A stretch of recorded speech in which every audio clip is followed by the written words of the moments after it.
So the last few days have been a bit mad. If you follow gaming at all, you probably already know why. Because earlier this week, PlayStation told us where all of this is going, how they envision the future, and that from January 2028, they're going to stop making new games on disc. Not some games, not maybe. All new PlayStation games are going to be digital only. And the internet is understandably going crazy, and I've been chewing on it for a couple of days. So today I did what I always do when my head is full. I come out here, away from screens, away from storefronts, away from all the noise. Because the more I think about it, the more this feels bigger than are discs dead? The real question underneath all of this, when everything becomes digital, who actually owns gaming? And I don't have this fully worked out. So why don't you walk with me, and by the end, let's see where we land. And the timing is actually almost ridiculous, because today I got my email from Valve saying my Steam machine's on the way, and there's a tracking link, but nothing to track yet. So the €1,000+ machine I just bought is also just a number on a screen right now. Part of me is very excited, part of me thinks I might be an idiot for spending this much, and part of me is wondering if this is exactly the right kind of machine that starts making sense in a world like this. I don't want to justify the price after the fact, but this news did change how I look at it, and maybe the price isn't the only thing that matters anymore. Maybe the platform matters more. And while I'm walking, you're going to see my PS5. I don't hate it. This isn't a PlayStation is dead rant, but it has become a bit of a stranger in our house, because even though it's powerful, it's got incredible games, I find myself barely touching it. And now it means something bigger, because this is the last PlayStation generation where physical games still feel normal.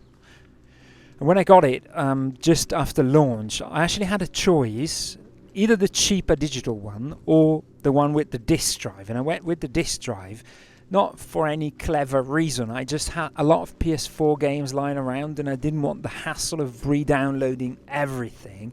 I wanted what I already had, and somewhere in the back of my head, I felt like those games were mine, something I'd always have. And I know a disc isn't perfect ownership either, because a lot of them need patches, some are broken without a server, but at least still the disc, you can lend it, you can sell it, you can put it on a shelf, you can give it to somebody. And since we've had a kid, I actually think about that differently as well, because a disc I can give to my child one day. A digital library is something I hope I can still log in, and actually it's something that can be taken away from me as well. But here's the part that really baffles me. Physical doesn't even disappear cleanly, because what we get instead is the ghost of it, because we're going to get a box, a cover, shrink wrap, but inside there's nothing but a code. And this is what owning games looks like today. There's an environmental argument being made, because there was a study finding that physical games can be 100 times more carbon intensive than digital ones, because you've got to press them and you've got to ship them around. But if we look at what these new physical editions are, if you drop the disc but you keep the box, the plastic, the shipping, the shelf space, what are we actually saving? Because they didn't stop making plastic, they just stopped putting anything inside. We got the same shelf, same plastic, just less ownership. So that green story doesn't really cut it for me. And I feel that this might be a transitional move, because they need the shops to keep selling the boxes, so we don't notice that the physical world is progressively disappearing. And they need something to put on a shelf, something that we can wrap as a gift. But the thing that gave it value, the actual game, that is already missing. And from Sony's side, I get this, and before you get mad, I mean, just from a business point of view, because most players already buy digital, Sony says it's 85%. I buy digital as well, so I'm part of that problem, because I like the convenience of buying and then being able to play 10 minutes later. And I understand that argument. And maybe we fooled ourselves. It would never happen to games. And now gaming is just catching up with music, with films, with books, with everything else. But digital quietly solves a lot of problems for them as well, because they haven't got to manufacture anything. They don't need a second-hand market. No shop taking a cut. There isn't any used copies that are sold 5 times while they only get paid once. And for us, though, it changes everything. It changes the whole relationship, because with a physical game, we bought a thing, and with a digital game, we're not buying a game at all. We're just renting a key. And there's somebody else owning the door, owning the house, and they can change the lock whenever they want. But license can expire, storefront can close. Look at what's happening right now with Sony closing the PS3 and the Vita stores. And our old purchases are going to stay, they say, for the foreseeable future. And that phrase is actually doing a lot of work. And this is where my real question comes back. Not who owns my copy, who owns gaming? Because when the store is the only door, the platform holds the keys. We buy a permission. They keep control. And closing an old store isn't just about our library. They're deciding what anyone can still buy. A whole generation of games made unbuyable with one announcement. That isn't owning a disc, that's owning the past. And the day they finally walk away, when the servers go quiet, for good, nobody owns what's left. It just disappears. And here's where I keep going back and forth, and I genuinely like your honest answer in the comments. Are we angry because ownership is disappearing? Or are we angry because we only just noticed it was slipping away years ago? Because I do understand the anger. This isn't just nostalgia. It's memories you can actually hold. And it carries a faint taste of something horrible, a horrible future where you own nothing and you're told to be glad about it.